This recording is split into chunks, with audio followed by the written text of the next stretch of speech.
Hey guys, welcome back to my channel living with Anu में आप सभी का स्वागत है। जैसा कि आप जानते ही हो, कल हमने बात की थी एग्ज़ाम से कुछ लास्ट दिन जो होते हैं उस समय आपको क्या क्या सावधानियां और कैसी दिनचर्या आपको कैसे पढ़ना चाहिए और क्या करना चाहिए, क्या नहीं करना चाहिए, इन सभी बातों पर हमने जो है डिस्कस किया था, चर्चा की थी।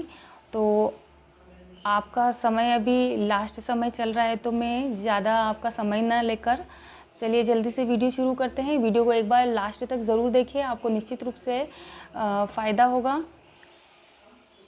तो सबसे महत्वपूर्ण जो मैं टिप्स पहले दूंगी वो है आप सेंटर का पता कर लीजिए, क्योंकि आपको पता ही है लास्ट समय में कहीं ऐसा सुनने में आ रहा है कि सेंटर चेंज कर दिए गए हैं। तो आप एक बार और कंफर्म कर लीजिए सेंटर का, और अगर आप सेंटर के आसपास ठहरे हैं तो आप एक बार जाकर और देख लीजिए। और ऐसा नहीं कर सकते हैं तो आप गूगल मैप से आप जो है स्क्रीनशॉट ले लीजिए और रख दिए, क्योंकि आपको पता ही है कल नेट बंद रहने वाला है, तो आपको सेंटर तक पहुंचने में कोई असुविधा ना हो। तो इसलिए आप अभी से ये काम कर ले। फिर जो है मैं कहूँगी, अब आपको साधारण कपड़े पहनने हैं। ऐसे कोई भी एक तो फुल स्लीव्स वाले कपड़े नहीं पहनने हैं, लड़का लड़की, और व्यवस्थित होके जाना है। और शूज़ नहीं पहनने हैं, स्लीपर पहननी है सिंपल सी। और ज्वेलरी वगैरह है, अगर लेडीज़ वगैरह इस तरह से पहन रखा है तो वो नहीं पहननी है। कीमती ज्वेलरी तो आप जानते हो सेंटर दूर आए हैं तो आपको पहन के भी नहीं जाना चाहिए। और अगर ले आए हो तो आप सुरक्षित स्थान पर रख लें। और वहाँ किसी से सेंटर पर जाने के बाद जो है किसी से भी वाद विवाद नहीं करना है कि मेरे पास तो ये है मैं रखूँगी, इस तरह से किसी से भी उलझना नहीं है वहाँ पे।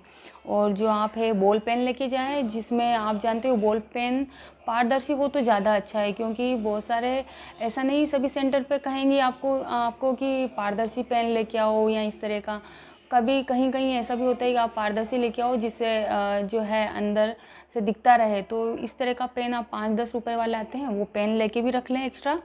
और एडमिट कार्ड आप ले लें साथ में। सुबह जाने से पहले आप अपनी सारी चीज़ें जो है एक बार देख लें कि जो जो मुझे ज़रूरी चीज़ें लेनी है वो मैं ले ली है क्या। और आईडी कार्ड आपको ले जाना ही है, जैसे आधार या पैन कार्ड जो भी आपके पास है वो लेके जाना है। और लेवल 1 और 2 दोनों में अगर बैठने वाले हैं तो उनके लिए भी, जैसा कि मैंने कुछ नियम देखे थे तो उसमें एक ही एडमिट कार्ड की आवश्यकता है, अलग अलग ले जाने की ज़रूरत नहीं है। फिर भी अगर आपको ऐसा लगता है कि नहीं 2 ले जाने चाहिए तो आप ले जा सकते हैं, लेकिन मेरे अकॉर्डिंग तो एक एडमिट कार्ड ही उसमें लिखा हुआ है तो आप एक लेके जा सकते हैं। फिर जो हम नेक्स्ट टिप्स पे बात करेंगे वो है सेंटर पर टाइम से पहुंचना है निश्चित। यानी कि आपके पेपर जैसे 10 बजे स्टार्ट होता है तो 9:30 बजे जाना है, तो इट मीन्स आपको सेंटर के बाद 9:30 बजे फिक्स पहुंचना ही है। वहाँ पे आप 5 मिनट 10 मिनट ऐसा नहीं आगे पीछे हो जाए, क्योंकि मेरा मानना है कि आप अगर टाइम से पहुँच गए और शांति से अगर अपने सेंटर तक पहुँच गए, रोल नंबर आपने रूम नंबर जो भी है वो देख लिया है, तो आपका जो दिमाग है आराम से रिलैक्स रहेगा। तो इसीलिए मैं कहना चाहूँगी कि आप टाइम से जाएं, कभी भी लेट ना जाएं। फिर क्या कुछ प्रॉब्लम हो गई, बाय द वे आपको लगा कि सेंटर गलत है या फिर रोल नंबर रूम गलत है, तो इस तरह से कुछ मिस्टेक्स हो जाती है, तो आप पहले से ही जाके और समय पर आप सेंटर तक पहुँचे। और चेकिंग के वक्त भी किसी से वाद विवाद नहीं करना है, किसी से उलझना नहीं है, दिमाग को शांत रखना है। और जो भी वो अगर रूल्स के अकॉर्डिंग वो अगर कुछ कहते हैं तो उसको मानना है, क्योंकि तैयारी जितनी अच्छी होती है दिमाग भी उतना ही शांत रहना बहुत ज़रूरी है। क्योंकि अगर दिमाग में पहले से ही आप जाने से पहले ही दिमाग गर्म हो जाएगा, किसी से उलझ जाओगे। और आपको पता है सेंटर के बाहर ये जो फ्री निःशुल्क खाना या नाश्ता वगैरह जहाँ पे भी, तो वहाँ बहुत सारी भीड़ होगी तो वहाँ धक्का मुक्की या इस तरह से हो सकता है। तो आप अगर ले पाए तो ले लें, नहीं तो अपनी व्यवस्था बिस्किट वगैरह ऐसा कुछ भी नॉर्मल सा अपने पास रखें। और वहाँ पे भीड़ भाड़ में ना जाएं, अपनी चीज़ों का ध्यान रखें। जो भी आपके आईडी कार्ड वगैरह है या नाश्ते लेने जा रहे हो आप, और इस तरह से कहीं इतनी भीड़ भाड़ में गिर जाए कर जाए या किसी से टक्कर लग जाए इस तरह से, तो आप झगड़े नहीं किसी से। और अगर किसी साधन से आप जा रहे हैं तो सुरक्षित जाइए, किसी बसों की छत पे इस तरह से बैठकर यात्रा नहीं करें। और एग्ज़ाम हॉल में भी आपको किसी से बात नहीं करनी है, क्योंकि आपके अगर कोई जान पहचान वाला है कैंडिडेट, तो उससे भी आपको ना तो कुछ पूछना है और ना कुछ बताना है। बिल्कुल अपना फोकस अपने पेपर पे देना है। और आपको पता है इसमें टाइम का बहुत ही जैसे आप जानते हो 150 क्वेश्चन है, तो आपके पास टाइम भी लिमिट है। तो इसीलिए आप जितना हो सके जितना अपने उस पर पेपर पर ध्यान दीजिए, और कौन क्या कर रहा है, किसी से बात नहीं करनी है। चाहे पास में कोई भी पहचान वाला है कैंडिडेट, वो कुछ पूछता करता है तो आपको किसी से ना तो किसी का बताया हुआ आपको सही मानना है, आपको जो सही लगे वही करना है आपको। और लास्ट समय में भी ऐसी अफवाहें हो सकती है, पेपर लीक हो गया या इस तरह की कि उस सेंटर पर इस तरह से कोई खबर आ गई, यहाँ जैसे पिछली बार हुआ था कि बाड़मेर में पेपर लीक हो गया, इस तरह की कोई न्यूज़ आई थी। तो उनको अफवाहों से आप बचें और उन पर ज़्यादा ध्यान न दें। और आपको पेपर के अंदर जाने के बाद सबसे पहले जो फॉर्मेलिटी है ओमार शीट की, वो बिल्कुल सही से भरनी है। अगर आपने वो जो सही भर दिए, आपके रोल नंबर जो भी वहाँ पे है वो आपने ठीक से भर दिए, तो आधा एग्ज़ाम आपने क्रैक कर लिया मेरे अकॉर्डिंग। कि आपने बिल्कुल, जैसे कितनी बार क्या होता है, कोई लेट जाता है सेंटर पे, फिर जल्दी जल्दी हड़बड़ाहट में वो रूम ढूंढता है, फिर उस तरह से फिर जाने के बाद सब जनों ने वो फॉर्मेलिटी कर ली, फिर वो करेगा, पेपर शुरू हो गया है, तो वहीं आपका जो है दिमाग थोड़ा अपसेट हो जाएगा, या फिर आपको थोड़ा सा नर्वस हो जाएंगे। तो आप टाइम से जाएं और जो आपको समय मिला है उसमें आप बिल्कुल व्यवस्थित अपना जो है रोल नंबर देख कर बैठें। फिर आप जो है अपना रोल नंबर और ये भर के और ध्यानपूर्वक भरें उसको। और अब मैं जो नेक्स्ट बात कहूँगी वो है, जो पेपर में सभी के सही होता है वो हमारे पहले सही होना चाहिए। ऐसा नहीं हो कि टफ़ क्वेश्चन को आप इतना समय दे दो और उसको बार बार इतना ध्यान से पढ़ो, और इजी क्वेश्चन को आप जल्दी से पढ़ लिया, उसको हल्के में ले लिया, और आपको जल्दी पढ़ के आपने और उसको नहीं है, अगर पूछा है सत्य है असत्य है, निम्न में से कौन सा सही नहीं है, इस तरह के क्वेश्चन जो होते हैं उन पर आप विशेष करके ध्यान दीजिए।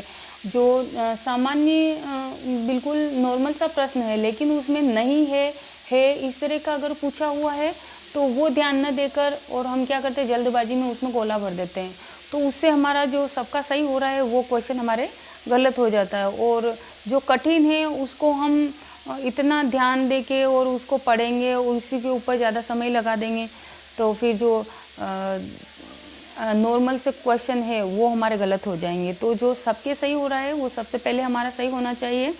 और सबसे पहले जो है पेपर के प्रश्न है जो ध्यानपूर्वक पढ़े, फिर ऑप्शन पे जाइए। ऑप्शन को हमेशा चारों ऑप्शन को ध्यान से पढ़ें। ऐसा नहीं है कि पहला ऑप्शन गए हाँ ये बिल्कुल सही है और आपने 3 ऑप्शन है उसके ऊपर आपने ध्यान से देखा ही नहीं, पढ़ा ही नहीं और आपने जो है गोला भर दिया है। तो ऐसा भी नहीं करना है कभी भी।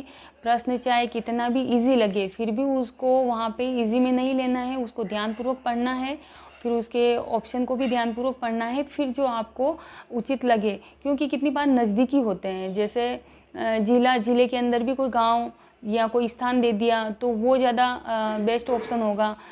तो इसीलिए सारे ऑप्शन पर जाएं और सभी को ध्यानपूर्वक पढ़कर और फिर जो है गोला भरें।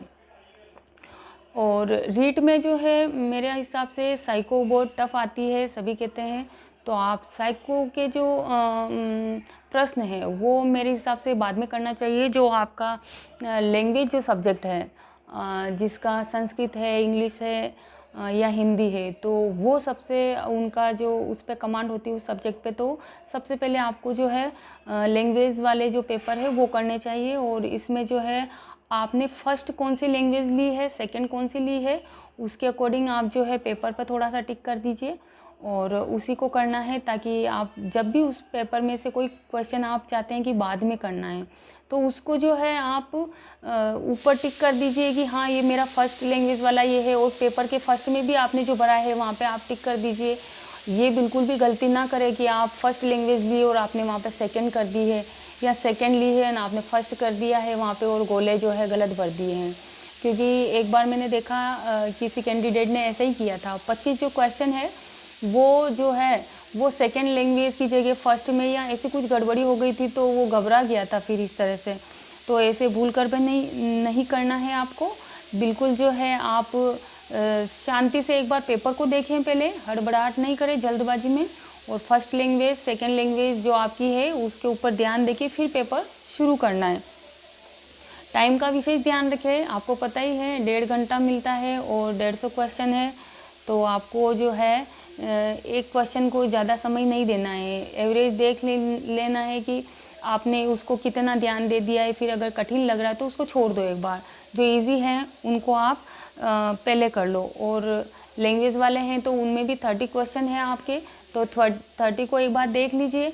और आपको जो वापस सेकेंड राउंड में जब आप चलोगे तब आपको लग रहा है हाँ ये बिल्कुल कंफर्म है और मुझे सही लग रहा है, तो आप उसको जो है गोला भरते जाइए। एक साथ ऐसा भी नहीं करना है कि 150 ही क्वेश्चन आप क्या करते हो, बहुत सारे में से कि 150 जो क्वेश्चन है उनके सबके पेपर में तो टिक लगा दिए। फिर आप सोचते हो कि एग्ज़ाम जैसे टाइम है उसमें आधा घंटा बचेगा और मैं गोला भरना शुरू कर दूंगा, तो बिल्कुल ऐसा नहीं करना है आपको। 30 क्वेश्चन लैंग्वेज वाले हैं और 30 फर्स्ट सेकंड दोनों को मिला के 60 हो गए हैं, तो आप इनके गोले 30 के बाद एक बार भर लीजिए, फिर वापस एक बार 30 के भर लीजिए। क्योंकि मैंने देखा है जब एक साथ 150 गोले हम भरते हैं, कितनी बार हम 30 जब भरते हैं तो उसमें भी कितनी दिक्कत आती है कि हमको ये लगातार उसी जगह गोले भरते भरते देखते हैं तो ऊपर नीचे हो ही जाते हैं। तो आप प्रश्न से मिलान करते जाइए और मन में जो आपने ऑप्शंस मन में जो सोचा है कि इसका सी ऑप्शन है, जैसे आपने क्वेश्चन 12 है ना, तो उसका आपने सी सोच रखा है ये भरना है मुझे, तो मन में उसको रिपीट करते जाइए 12 का सी। फिर उस 12 के ऊपर एक हाथ से आपको जो है एक हाथ से उससे मिलान करना है और उस सी के ऊपर गोला भरना है। फिर वापस से देखना है कि प्रश्न की सीध में है कि नहीं है, जहाँ मैंने पेन रखा है वहाँ। फिर इस तरह से आप गोले भरोगे तो आपके कभी भी गोले जो है गलत नहीं भराएंगे। फिर जो है बता ही दिया है, सेंटर पर टाइम से पहुँचे और फॉर्मेलिटी जो भी है आगे फिल करनी है वो आप बिल्कुल सही तरीके से भरें। और कठिन प्रश्न अगर आपको शुरू में देखने को मिल जाता है तो घबराना नहीं है। सभी एक ही लेवल के क्वेश्चन नहीं होते हैं, तो ऐसा नहीं है कि ये नहीं आ रहा है तो आगे भी नहीं आएंगे। मन में पॉजिटिविटी रखनी बहुत ज़रूरी है। और इसी के साथ वीडियो एंड करते हैं। मेरी शुभकामनाएं आप सभी के साथ है और आपका पेपर अच्छा हो, आपको कामयाबी मिले। धन्यवाद।